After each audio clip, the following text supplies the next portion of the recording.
दिए थे उसके सॉल्यूशंस आपके यहाँ पे सामने मिलेंगे और विथ डिस्क्रिप्टिव।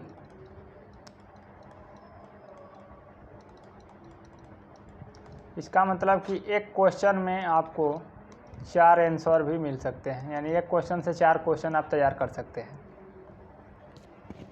किसी प्रकार की कोई समस्या हो तो कमेंट करके बोल सकते हैं, अभी मैं भी ट्राई कर रहा हूँ। चलिए, पहला नंबर क्वेश्चन कह रहा है कि निम्नलिखित अभिलेखों में से किस अभिलेख में अशोक का नाम उल्लेखित है? भाब्रू अभिलेख, 13वां शिलालेख, तरीमिनदेई स्तंभ लेख और मास्की लघु शिलालेख। तो ये 4 ऑप्शंस दिए गए हैं, इसमें से किस अभिलेख में जो है ना अशोक का नाम सम्मिलित है, ये पूछा गया है और आपको बताना होता है। तो इसका राइट आंसर कौन सा होगा मैं बता देता हूँ। इसका राइट आंसर हो जाएगा आपका ऑप्शंस नंबर डी, यानी मास्की अभिलेख। मास्की का लघु शिलालेख में जो है ना अशोक के नाम का उल्लेख किया गया है और बहुत बार 13वां शिलालेख के बारे में भी पूछा जाता है। तो 13वां शिलालेख में क्या लिखा गया था ये बताइएगा। अशोक का नाम मास्की लघु शिलालेख में उल्लेख किया गया है और गुर्जरा, निठुर और उद्गोलम में भी मिलता है। सबसे पहले 1837 में जेम्स प्रिंसेप ने अशोक के अभिलेख को पढ़ा था। किसने पढ़ा था? तो सबसे पहले 1837 में जेम्स प्रिंसेप ने अशोक के शिलालेख को पढ़ा था। किसके शिलालेख को? तो अशोक के शिलालेख को किसने पढ़ा था सबसे पहले? तो जेम्स प्रिंसेप ने पढ़ा था। आगे बढ़ते हैं नेक्स्ट क्वेश्चन की तरफ। कह रहा है कि जवाबित का संबंध किससे था? जवाबित का संबंध किससे था? ये क्वेश्चन देखिए कितना बढ़िया क्वेश्चन है, बहुत सारे लोगों को नहीं आ रहा होगा। तो जवाबित का आशय राज्य के कानून लॉ ऑफ स्टेट से था। किससे था? लॉ ऑफ स्टेट से, यानी राज्य के कानून से था। जब कोई शासक देश काल परिस्थिति के अनुसार प्रशासनिक सुविधाओं के लिए कोई कानून बनाता था तो वह कानून जवाबित कहलाता था। यानी जब भी हम अपने राज्य के लिए, जैसे मान लीजिए कि राज्य के लिए विधानसभा में कानून बनता है ना, तो उसको हम जवाबित बोलते हैं। क्या बोलेंगे? जवाबित। किसी राज्य के लिए कानून बनेगा तो उसको जवाबित बोलेंगे। तो इसका राइट आंसर पहला हो जाएगा। इसी क्रम में अगला क्वेश्चन है कि हुमायूं द्वारा लड़े गए 4 प्रमुख युद्धों की तिथि बताना है। कौन पहले लड़ा गया, कौन बाद में लड़ा गया? तो हुमायूं द्वारा लड़े गए प्रमुख युद्धों का विवरण इस प्रकार आपको देखने को मिलेगा। ऑप्शंस में दिया गया चौसा, देवरा, कनौज, सरहिंद। देवरा, कनौज, चौसा, सरहिंद। सरहिंद, देवरा, चौसा, कनौज। और एक लास्ट में जो ऑप्शन है थोड़ा नीचे है उसको ऊपर कर लेते हैं। तो इसमें जो राइट आंसर है आपका देवरा पहले लड़ा गया, उसके बाद चौसा 1700 कितने में 64 में, कनौज, उसके बाद सरहिंद। जो भी है ये देवरा पहले लड़ा गया, उसके बाद चौसा लड़ा गया, उसके बाद कनौज, उसके बाद सरहिंद लड़ा गया। इसी क्रम में आगे बढ़ते हैं हम। नेक्स्ट क्वेश्चन है कि निम्नलिखित में से कौन सा जनसंख्या का जनांकीय विशेषताओं का हिस्सा नहीं है? जनसंख्या का घनत्व, रहन सहन का स्तर, लिंगानुपात, ग्रामीण शहरी जनसंख्या। कौन सा जनसंख्या का जनांकीय विशेषता का हिस्सा नहीं है? तो इसमें जो है आपका बी राइट हो जाएगा, रहन सहन का स्तर। रहन सहन के स्तर से जो है ना जनसंख्या की जनांकीय विशेषताओं को नहीं आंका जा सकता। तो इसका राइट आंसर बी हो जाएगा। मतलब कुछ लोग कम एरिया में रहते हैं, कुछ लोग ज़्यादा में रहते हैं, कुछ लोग गरीबी में जीवन यापन करते हैं, कुछ लोग अमीरी में। चलिए नेक्स्ट है 105 नंबर। अगर कोई धन विधेयक लोकसभा द्वारा स्वीकृत कर दिया जाता है तो राज्यसभा इसे अधिक कितने दिन तक रोक सकता है? राज्यसभा इसे अधिक से अधिक कितने दिन तक रोक सकता है? तो 14 दिन तक। पढ़े होंगे ना आप लोग, ये अनुच्छेद 109 में लिखा गया है, आर्टिकल 109 में लिखा गया है, इसे 14 दिन तक रोका जा सकता है। ठीक। भारत में प्रथम रेलवे लाइन किस ब्रिटिश गवर्नर के समय बिछाई गई थी? तो आप लोग जानते होंगे लॉर्ड डलहौजी। कब बिछाया था? 1853 में 16 अप्रैल 1853 को बिछवाया था मुंबई से थाने के बीच में। ठीक, तो इसे प्रथम जो है ना लॉर्ड डलहौजी का नाम आता है। आगे बढ़ते हैं नेक्स्ट। बिरसा मुंडा का कार्य क्षेत्र कहाँ से था? बलिया से, चंपारण से, रांची से, अलीपुर से। तो मैं खुद बलिया से हूँ। बलिया से बिरसा मुंडा का कार्य क्षेत्र नहीं था। कहाँ से था? झारखंड के रांची से। झारखंड के रांची से कर्क रेखा गुजरने के कारण जो है ना वहाँ पे ज़्यादातर लोग काले हो जाते हैं, गर्मी ज़्यादा पड़ती है। तो ये आपका इम्पोर्टेंट क्वेश्चन है। सैन्य शक्ति का प्रयोग 1899 में बिरसा मुंडा पकड़ा गया था जेल में, उनकी मृत्यु हो गई। कब? 1899 में जेल में पकड़े गए थे। किसने बड़ी बुद्धिमानी के साथ अलीपुर षड्यंत्र मामले में अरविंद घोष का बचाव किया था?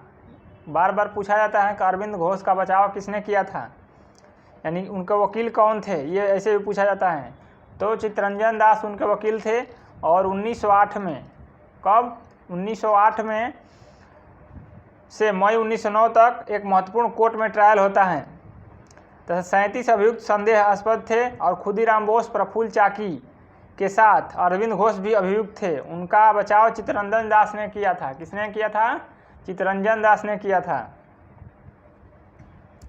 चलिए आगे बढ़ते हैं नेक्स्ट। 109 नंबर। कैबिनेट मिशन के भारत आगमन के समय भारतीय राष्ट्रीय कांग्रेस के अध्यक्ष कौन थे? जब कैबिनेट मिशन भारत आया तो कांग्रेस का अध्यक्ष कौन थे? जवाहरलाल नेहरू थे कि जेबी कृपलानी कि मौलाना अबुल कलाम आज़ाद कि सरोजिनी नायडू? तो सबसे पहले जो शिक्षा मंत्री बने थे यही बने थे मौलाना अबुल कलाम आज़ाद। इसीलिए जो है इनके नाम पे शिक्षक दिवस तो सर्वपल्ली राधाकृष्णन के नाम पे मनाया जाता है, लेकिन ये पहले शिक्षा मंत्री थे। तो इसका राइट आंसर हो जाएगा मौलाना अबुल कलाम आज़ाद। जब ये कैबिनेट मिशन भारत आया तो यही क्या थे? यही उसके अध्यक्ष थे, अध्यक्ष।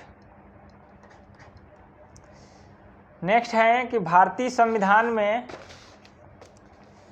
संशोधन के लिए विधेयक लाया जा सकता है लोकसभा में, राज्यसभा में, या तो लोकसभा में या राज्यसभा में, या कहीं नहीं, या दोनों में।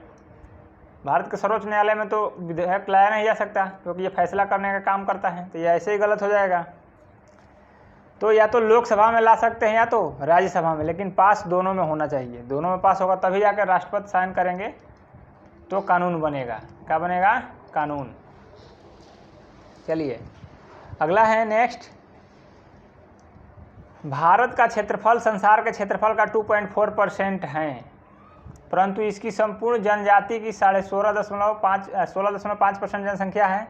17.5% है, 18% है, 28% है। तो ये दोनों ऑप्शन ऐसे ही गलत हैं, ये दोनों एक समीप हैं। तो इसमें बताइए कौन सा सही है? तो भारत की जो है ना कुल जनसंख्या का 17.5% जनसंख्या, वर्ल्ड के कुल जनसंख्या का 17.5% जनसंख्या भारत में निवास करती है। तो इसका राइट आंसर बी हो जाएगा। और भारत का क्षेत्रफल कितना है? तो 32,87,263 किलोमीटर स्क्वायर।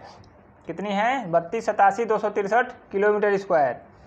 और नॉर्थ टू साउथ ऐसे देखा जाए तो 3214 किलोमीटर है। और ईस्ट टू वेस्ट 2933 किलोमीटर है। तो ये आपको एक आइडिया है, आपको रखना है माइंड में, आपके लिए यूजफुल है।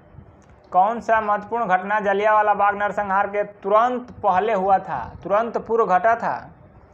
तो इसका राइट आंसर कौन सा होगा? असहयोग आंदोलन, रोलेट एक्ट, सांप्रदायिक award, Simon commission. Simon commission कब आया? तो 1927 में। तो रोलेट एक्ट हो सकता है।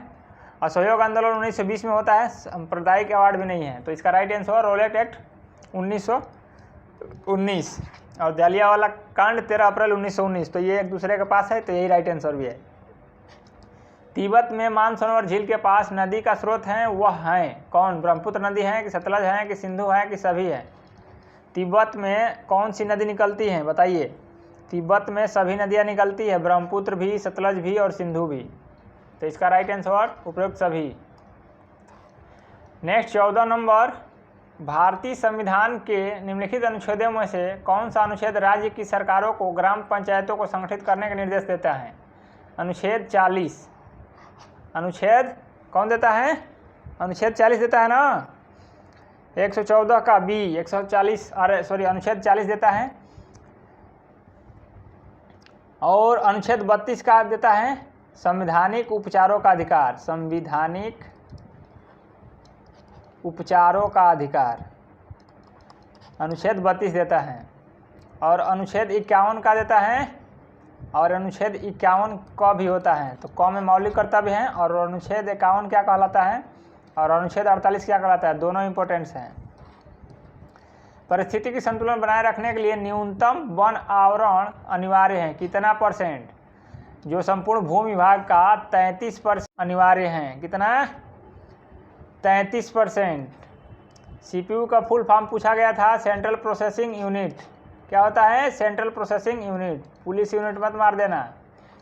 पुराना और नष्ट प्राय लाल रक्त कणिकाएं कहाँ नष्ट होती हैं? प्लीहा में, यकृत में, अमाशय में, अस्थि मज्जा में।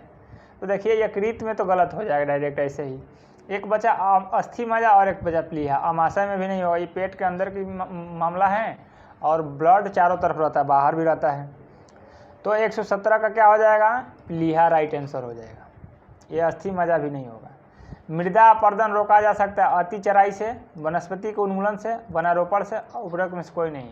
मृदा अपरदन का मृदा को कटने से रोका जा सकता है, यानी बहाव में, पानी में बहने से, बारिश में दहने से। कैसे रोका जा सकता है? वन लगा करके। ये वनस्पति उन्मूलन करेंगे तो और दहेगा, ये गलत है। अति चराई मतलब और ज़्यादा चराई कर देंगे तो चराई करने से थोड़ा रुकेगा। तो इसका राइट आंसर कौन सा हो जाएगा? वनरोपण द्वारा। अगला क्वेश्चन है, न्यायिक पुनर्विलोकन का अर्थ होता है यह है कि उच्चतम न्यायालय को सभी प्रकरणों पर अंतिम अधिकार प्राप्त है। राष्ट्रपति के विरुद्ध दोषारोपण कर सकता है। उच्च न्यायालय द्वारा निर्मित प्रकरणों की समालोचना कर सकता है। किसी भी राज्य को कानून को अवैध घोषित कर सकता है। तो बताइए कौन सा होगा? 119 का डी। न्यायिक पुनर्विलोकन का मतलब कि कोई भी कानून बना है उसको हम अवैध करके फिर से उसमें संशोधन कर सकते हैं, सुधार कर सकते हैं। लास्ट क्वेश्चन है, 1 रुपये का नोट पर हस्ताक्षर होता है, किसका होता है? वित्त मंत्रालय का कि वित्त सचिव का? वित्त मंत्रालय के सचिव का। तो ये रहे थे आपके 20 क्वेश्चन और बताना है आपके कितने सही हैं। कितने सही हैं? 20 में आपके कम से कम 15 आने चाहिए, क्योंकि ये PYQ है और UPSSC का PYQ है, UPSSC। और कोई समस्या होगी तो बताइएगा। अभी मैं प्रयास कर रहा हूँ, जैसे मैं प्रयास करके मतलब कोई काम में मतलब सीख लेता हूँ तो आपके लिए जो है मैं बढ़िया कुछ करूँगा, और घबराइए नहीं। मैं इसी के साथ लाइव सेशन को समाप्त करता हूँ। ठीक है, जय हिंद।